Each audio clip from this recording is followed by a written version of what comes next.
जिस बाप की जवान बेटी ब्याह के 14 साल बाद भी घर बैठी हो, उसे अगर पता चले कि उसका दामाद पूरे 14 वर्ष बीत जाने के बाद उसकी बेटी को लेने के लिए आने वाला है, तो उसे भला नींद कैसे आ सकती है।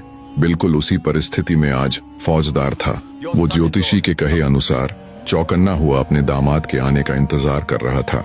रात हुई तो जाटनी का लड़का एक व्यापारी का वेश धारण कर फौजदार के घर के आगे ये कहते हुए चक्कर लगाने लगा कि यही आसपास मेरी शादी हुई थी, पता नहीं कौन सा घर था।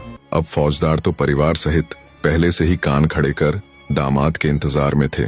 फौजदार तुरंत बाहर निकला और बोला, याद कैसे रहेगा इतने दिनों बाद जो तू आया है, और उसे आदर सहित घर के अंदर ले गया। उसका अच्छे से आतिथ्य किया, उसके लिए घर के ऊपर बने चौबारे में बढ़िया बिस्तर लगवा दिया। दामाद की अच्छे से खातिरदारी करने के बाद फौजदार खुद अढ़ाई छैल की तलाश में निकल गया। जब आधी रात हुई तब जाटनी के लड़के ने पास सोती हुई फौजदार की लड़की को उठाया और चाकू दिखाकर धमकाते हुए बोला, जरा भी शोर किया तो जान से मार दूंगा, और उसके सारे गहने आदि उतरवा लिए।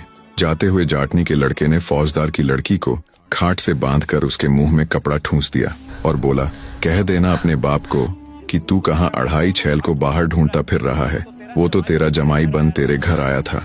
इतना कहकर घर में रखा अन्य धन आदि लेकर जाटनी का लड़का रफू चक्कर हो गया। सुबह हुई और सारा भेद खुला तो फौजदार ने भी अपना सिर पीट लिया। जब राजा तक ये खबर पहुंची तो उसके सब्र का बांध भी टूट गया। साले सब के सब निकम्मे हैं, कोई किसी काम का नहीं। अंततः राजा ने खुद अढ़ाई छैल को पकड़ने का बीड़ा उठाया।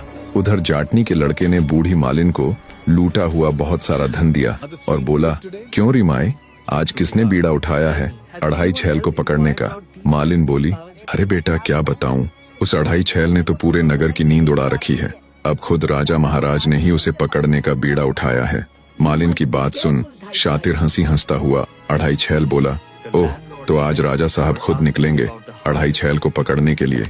इसी दिन का तो उसे शुरू से इंतजार था। रात हुई तो राजा ने नगर के चारों दरवाजे बंद करवा दिए और आखिरी दरवाजे पर अपराधियों को ठोकने वाला काट रखकर खुद वहां पर पहरा देने लग जाता है।